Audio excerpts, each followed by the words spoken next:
Hi everybody, and welcome back to step 5. So one of the things we want to start with first is I forgot to glue the little charms on our bow. So we've got these really adorable pen, nib, and paintbrush charms. You can see those? There we go. Kind of in your way. Oh, there we go. And I'm just going to take some tacky glue, put a little bit on each one. It doesn't take much. Kind of share there. And we're going to glue them to extend from underneath the bow. And then also having that little bit of glue under the bow will help keep it in place too. There we go. Let's get a close up there. Okay. So the next thing is I've already cut out and sanded our silver embossed charms, put a little bit of foam tape back there, and this first one says Inspire. So this one's going to go directly onto the surface of the photo, kind of extending off the edge there. This one says Believe. I'm going to put it down here at the bottom, sort of overlapping the two different papers. Make sure I got that straight. This one is Dream. Put that near the top.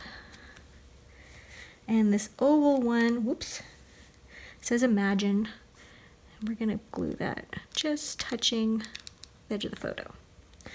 All right, now we went back to the double Stick Dazzle butterflies, and I chose the large butterfly, the medium butterfly from here, and the tiny little butterfly from the top.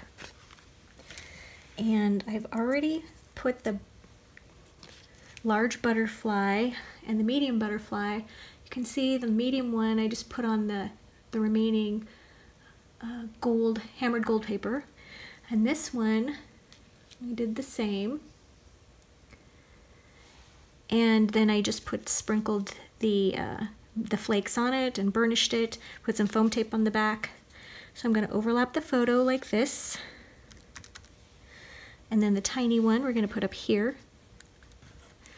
And then I'm going to show you how I cut this out with the medium one. Well, let's put some flakes on it. These wonderful. There we go. Okay, so we've got the gilding flakes going. As usual, they're kind of flying everywhere. Probably put too much on. All right, there we go. Now, you might find some of the little detail holes that are on here, sometimes they get kind of clogged. So I just take some little scissors or an X-Acto knife and I just open those up. There we go. All right, let's get this under control and move this off. All right, now I'm going to cut this out using small scissors, and I'm just cutting about, I don't know, 1/16 of an inch. You just want to leave a little bit of a border. And I'm doing this very quickly because I've had lots and lots of practice. Sometimes I think it alarms people at how quickly I cut. And I've been cutting and gluing for a living for over 20 years, so when you do this every day, you get pretty quick at it.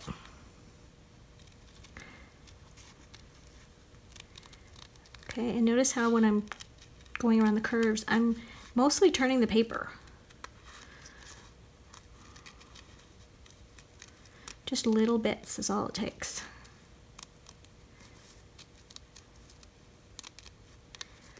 All right.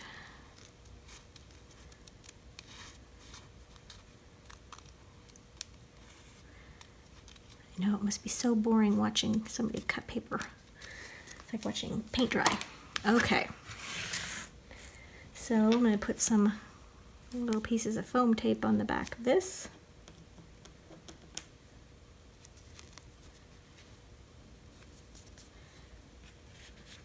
Okay, and this one we're just going to glue, or rather foam tape, to overlap the edge of the photo. All right, so I think we've got everything done on that one. So once you come back for step 6.